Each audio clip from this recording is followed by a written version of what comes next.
makes sense. So I've got pretty a sure it's not for science. I've got a science alert here. This is a science alert. Oh, this is Yeah. so about Egyptian Scientists gods right confirm here. you can communicate with your cat by blinking very slowly.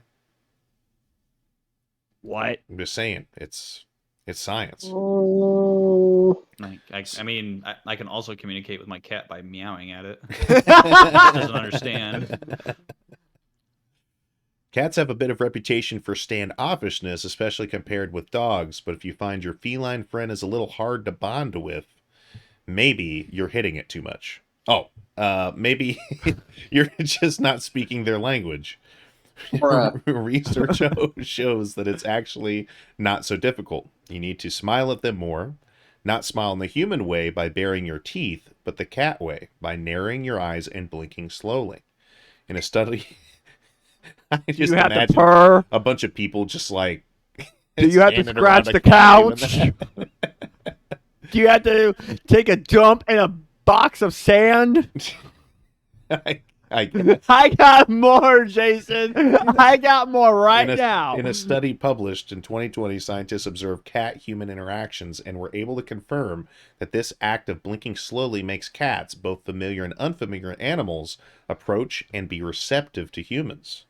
As someone who has both studied animal behavior and is a cat owner, it's great to be able to show that cats and humans can communicate in this way, psychologist Karen McComb of the University of Sussex in the UK explained when the results of the study were published. It's something that many cat owners had already suspected, so it's exciting to have found evidence for it.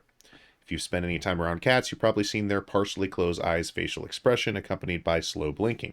It's similar to how human eyes narrow when smiling and usually occurs when the puss is relaxed and content. That's The what she said. expression is interpreted as kind of a cat smile. Anecdotal evidence from cat owners has hinted that humans can copy this expression to communicate with cats that we are friendly and open to interaction. So in this study, a team of psychologists designed 2 experiments to determine whether cats behave differently towards slow blinking humans as opposed to not slow blinking, I suppose. In the first experiment, owners slow blinked at their 21 cats from 14 different households.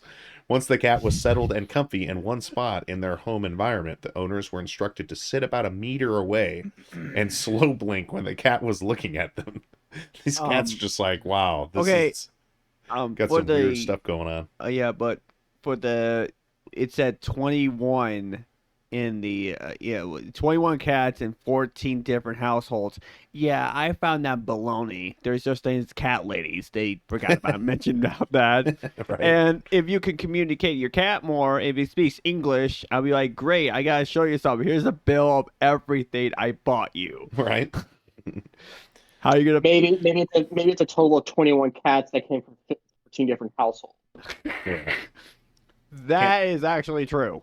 Cameras recorded both the owner's face and the cat's face, and the results were compared to how cats blink with no human interaction. The results showed that cats are more likely to slow blink at their humans after their humans have slow blinked at them, compared to the no interaction condition. The second experiment included 24 cats from 8 different households. What? Wow. Okay. This time, it wasn't the owners doing the blinking, but the researchers who'd had no prior contact with the cat. For control, the cats were recorded responding to a no-blink condition in which humans stared at the cats without blinking their eyes. Just like... So, boy. do they have to get high while doing this? No, Oh. probably not. So a staring contest. Yeah. The researchers performed the same slow blink process as the first experiment, adding an extended hand towards the cat. And they found that not only were the cats more likely to blink back, but they were more likely to approach the human hand after the human had blinked. This study is the first to experimentally investigate the role of slow blinking in cat-human communication, McComb said. And it is something you can try yourself with your own cat at home or with cats you meet in the street. It's a great way of enhancing the bond you have with cats. I don't recommend doing this with like a tiger. I'm thinking you'll probably still get mauled. Yeah, duh, Just because that cat's A big. lion, That cat's big. panther, I don't think that you should try this. I am not going to try this. But Don't work on cougars. try narrowing your eyes at them as you would in a relaxed smile, followed by closing your eyes for a couple of seconds. You'll find they responded in the same way themselves, and you can start a sort of conversation. Dogs may be a lot more enthusiastically demonstrative than cats, but for cat lovers, the slow blinking phenomenon might not come as a surprise. Research in recent years has shown that our feline friends are a lot more in tune with their human housemates than previously supposed, and that comparing them to dogs is a disservice. Cats, for example, Oh respond in yeah. kind to humans who are receptive to them, so if you find cats standoffish, that might be a problem with you, not the kitty. Likewise, cats echo the personality traits of the humans they live with. This may be related to why cats seem to pick up when their humans are sad. They also can recognize their names, although they choose to ignore them a lot of the time, and their bonds with their humans are surprisingly deep. It's difficult to know why cats slow blink at humans this way. It's been interpreted as a means of signaling benign intentions, since cats are thought to interpret unbroken staring as threatening.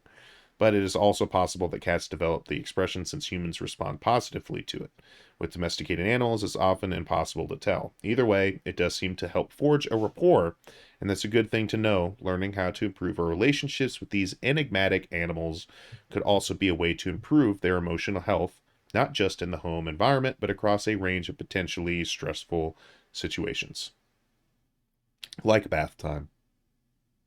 Yeah, I agree with yeah, compare yeah, comparing a cat to a dog is like comparing a gun to an axe.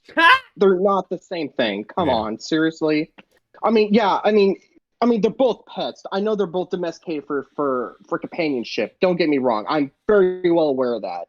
But the thing is, dogs dogs respond differently and are built to communicate differently than cats are, because cats, they, like you said, they're more standoffish because they're more independent. They do go in packs every now and then, but they're more like, compared to their ancestors like the lion or the tiger, they really don't I mean, depending on the strength of that particular tiger or lion, they oftentimes will hunt alone, but there are times that they will also hunt in packs because that animal is so strong and so dominant. They feel that the weaker animal feels that maybe if they'll have a chance of survival if they stick with this one and do everything that this animal says. That's one theory. I mean, that's a theory.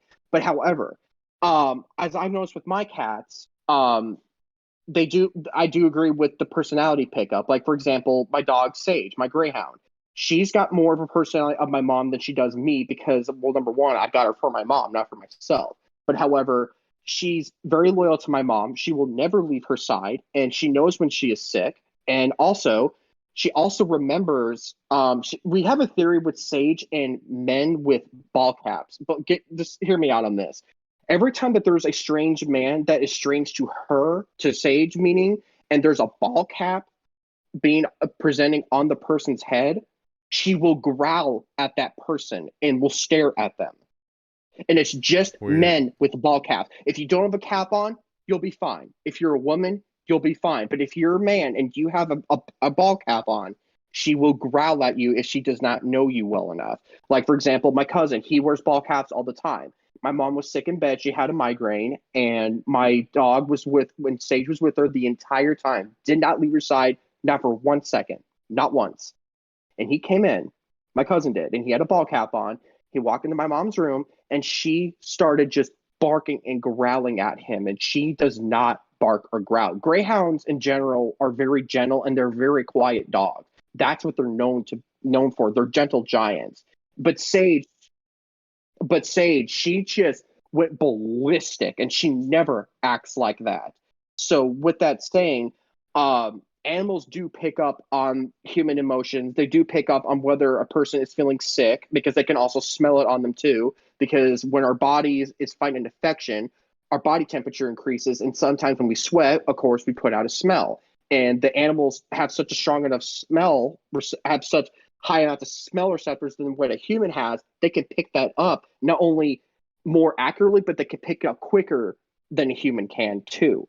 And not to mention with my cat Chesney, he definitely stays by me because he's raised around me.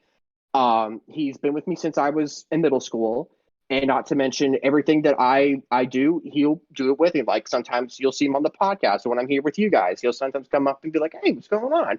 Or sometimes he'll sit by me because he knows that I'm playing my game, and he likes it when I'm down here because it's a way of me being with him.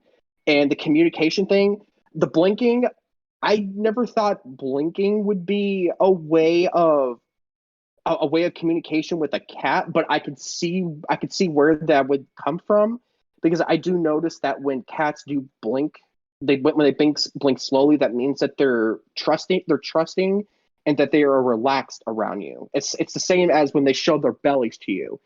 Cats and dogs show their bellies. That means that they trust you and they submit to you. They don't do that if they feel threatened by you, because of course their belly is their softest part of their body. Because when two dogs or two cats are in a battle with each other for territory or food, they always go for this region of their body because that's the softest spot, and that's where all the important arteries are at to make them bleed out and die. So when they Sure. do that to you, that means I trust you. You're clearly not a threat to me. I trust you. And if you want to rub my belly, go right ahead. I may bite you because I'm a little shit like that.